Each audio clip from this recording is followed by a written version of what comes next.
know what you're thinking. Who is this chick and why am I seeing this video? Either you stumbled upon it long after the upload, or more likely it was sent to you.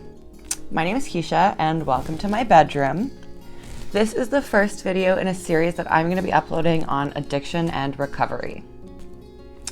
It's heavy stuff, so be prepared for some raw, honest, and real conversations. I want to put a disclaimer out there that I'm going to be telling my own personal stories and speaking from my experience and own research. I'm not a medical professional and I don't have any education in addiction or recovery, but I'm going to be using my experiences and my own stories to make these videos.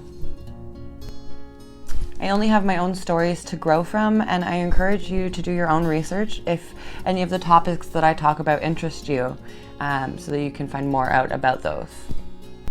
I'm going to do my best to give you honest and reliable information and source all of my research below, but you'll soon find out that I do have a bias and pretty strong opinions that I hold, and you might not always agree with those. And that's just fine. I still want to have that conversation and talk about those experiences and differences in the comments. So you're probably wondering why a woman like myself is making a series on addiction and recovery. I don't necessarily look like somebody who has an addiction problem, nor do I look like the typical addict in society the way that they're stereotyped and portrayed. I'm also doing something extremely rare by talking about it so openly and publicly. A lot of people who have addictions problems or are in recovery don't tend to talk about it. The truth is, you probably know a handful of people who are struggling with addiction right now. And more likely than not, you're probably close to one or two of them and you don't even know it. This is because addiction is such a stereotyped problem that people keep it to themselves and suffer without seeking for help, which just in turn makes the addiction worse and worse. My poison was alcohol, and it damaged every area of my life while I was actively drinking.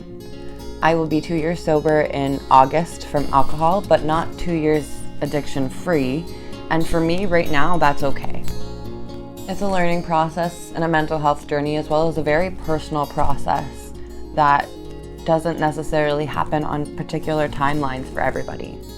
I can see a day in the future where I'm completely sober and possibly even not smoking cigarettes, but that day isn't today, and that's okay with me.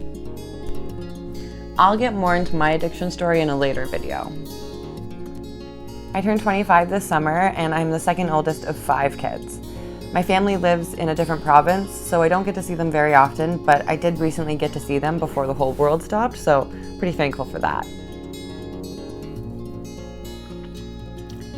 I've lived on my own since I was 18, and I also spent about half a year living with a partner at 16. So I've really enjoyed that freedom, and I think that has had a big impact in me needing to grow up quicker and also given me the responsibility for my own choices and actions in a way that some people who haven't lived on their own that early would have experienced.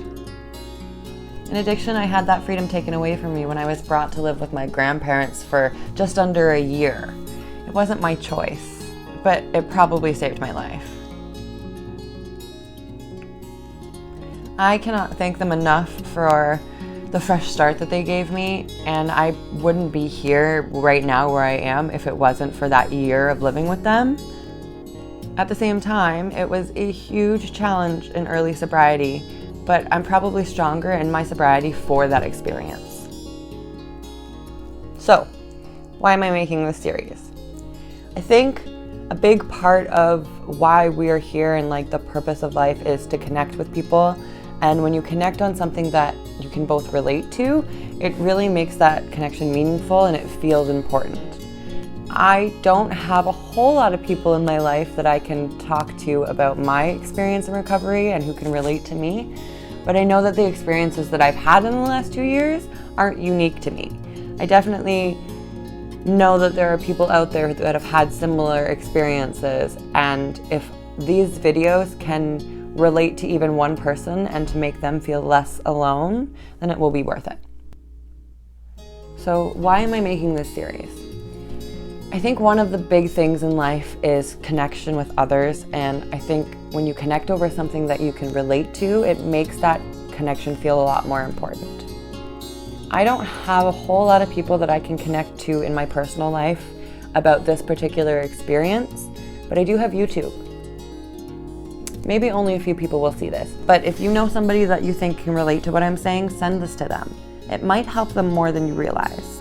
I feel pretty confident that the experiences that I've had in my 2 years of sobriety are not unique, and that there are definitely people who have similar experiences but feel isolated and feel alone because it's not talked about enough.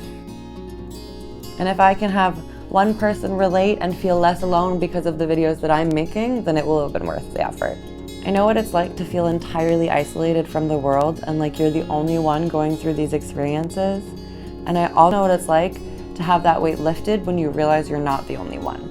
I want to hear your opinions and ideas on what I'm saying and your experiences in recovery and how you've managed to navigate your own experience or support somebody else's recovery. Okay, so what's the focus of this series? There are going to be two main focuses for the videos that I'm going to be making. The first is going to be focusing on Alcoholics Anonymous, my experience with them, the good, the bad, and the ugly.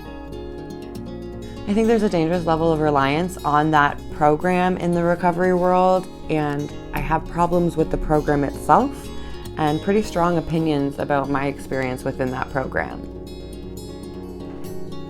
As a result of almost a year in the program, I have a lot to say on the topic, so look forward to videos coming up like faith-based fellowship versus medical recovery and the problem with sponsors, among others. The second thing that we're going to be focused on here is videos about recovery and what that looks like and means for me.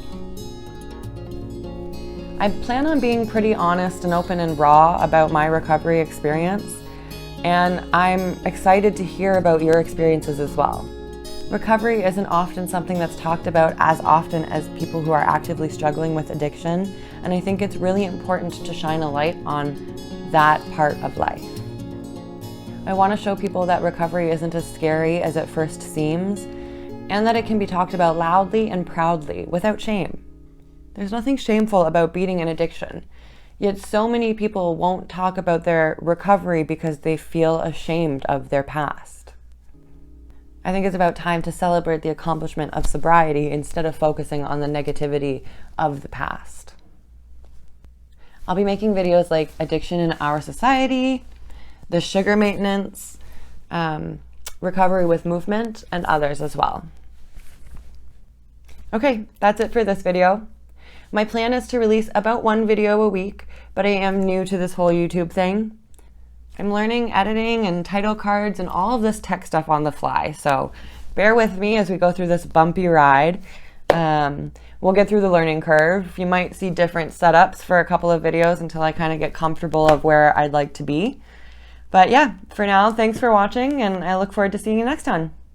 Okay, bye.